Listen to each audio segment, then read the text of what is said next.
What do you do when 1,000 other people want exactly what you want? What if you're not the only one that wants what you want? What if there are thousands of other people who want what you want? You have to outwork them. You gotta outgrind them. You gotta get up earlier. You gotta stay up later. You've gotta execute, and you've gotta go from 70 to 120. Once something's important to you, it never leaves your mind. If you always dreamt about being a singer-songwriter and you never did it, you will be haunted by that at the age of 70, because it's still right here, stored in the back of your mind. It's something that's meant for you. When things go wrong, they always seem to happen at once, and they just compound on top of each other.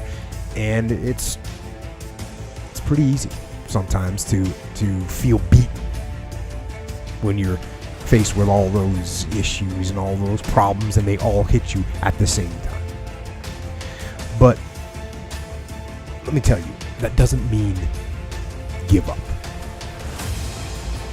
In fact, it means the opposite. It means it's time for you to fight harder, to dig in. It means it's time for you to go on the warpath.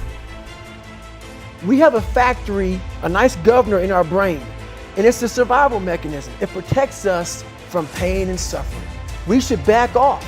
We should sit down, find something more comfortable. And there's something about the mind. The mind has the tactical advantage over you at all times. At all times of your life, the mind has a tactical advantage over you. Why is that? It knows what you're afraid of. It knows your insecurities. It knows your deep, dark lies. And it starts to push you away from that shit. It pushes you in a direction that is comfortable. The mind controls everything. So what I realized was that when I was growing up and I was 300 pounds and I got all fat and I got all insecure, I realized that my mind kept taking me in this direction. When things got uncomfortable for me, when I was facing my insecurities, when I was facing my fears, my mind said, oh no, we got a tactical advantage.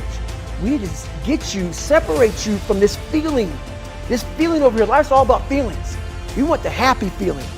We don't want that feeling of this sucks. Why am I here? And you don't have any, so you can't answer those questions, so you leave.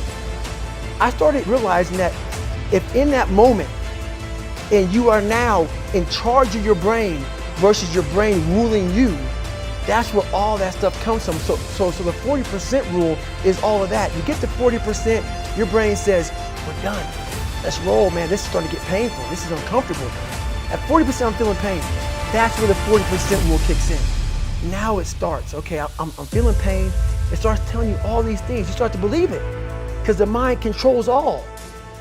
This is the time where you have to gain control back of your mind and say, okay, let me see if I can go 45%.